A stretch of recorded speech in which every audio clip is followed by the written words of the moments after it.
There are some pretty big updates this release, and we're going to go through all of them this video. Starting off with the Ultra Boss Insignia boost. So if you haven't already farmed Apotheosis, the 51% weapon, you should definitely do it now, as there's a 2x boost on all the Insignias for the bosses. And it's not just the time-in bosses, it also includes Champion Drakart, it gives you 10 Insignias instead of 5. And also Ultra Tendarius, which gives you 4 Insignias now. So make sure you complete these while the boost lasts. Secondly, if you have the 16th Upholder badge, which means you bought membership this month, then make sure to check your 16th Upholder badge, as it's had some updates and a few new items. As you can see, there's a bunch of wrapped gifts that haven't unlocked yet. There are a bunch of really cool items in this, like the Retro Battlon rune and also this rune. So yeah, make sure to constantly keep checking every week these gifts, as they could unlock other cool stuff. Here's a quick preview of all the items in the chest. As you can see, we have a ton of Star Swords as per usual.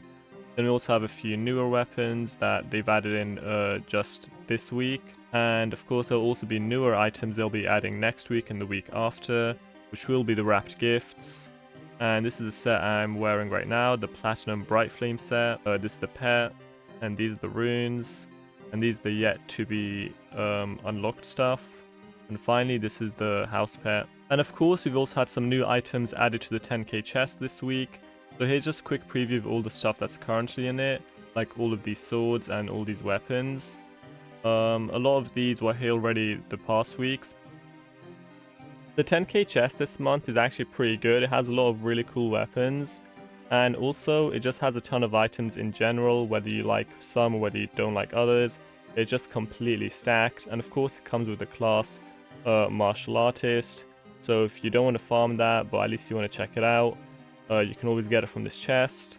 And speaking of Martial Artist, it's actually had some class changes I'm going to go over in a little bit now. So make sure to stick around till the end of the video to see that. And also a bunch of really cool helms, and not really similar to what we've been used to seeing. But it's cool that, you know, they're changing up and adding new stuff. And some more Martial Artist helms and other helms. And speaking of old stuff, this is kind of a throwback to some classic helms.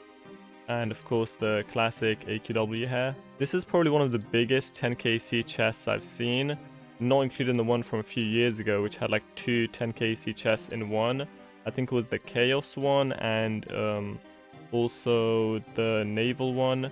Yeah, I can't remember the exact name, but some of you might know in the comments. And you can see a bunch of cool runes over here. And also in this week's release, there's a war event, as you can see going on right here.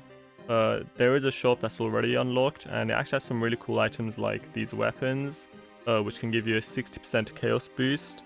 But that's like the biggest boost there is here. There's no other boosts, unfortunately, except for the chaos boosts.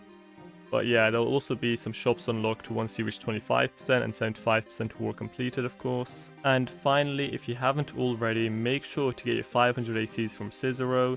There's a quest where you can accept over here. You accept the quest, go up here, you kill this orb, 500 free ACs. So if you haven't done so already, just make sure you do it ASAP. And also there is a 2x XP boost going on this weekend, so if you're not level 100, this is the best time to level up right now. And finally, for the class changes, the auto attack is no longer non-automatic, which means it is automatic now, so much more like your usual classes. And also your 2, 3 and 4 skills actually deal damage now instead of the auto attack doing most of the damage. Over here I'm still using Spiral Carve. It's not the exact same combo as you used last week, but overall not a massive change. If anything, I'd say it's been kind of nerfed, which is a bit of a shame, as it really didn't need to be weakened like this. If you guys want, I can make a more in-detail video tomorrow, unless you've all banked the class already, which fair enough, because it's pretty mid. And that's pretty much all the news for this week. See you guys next time.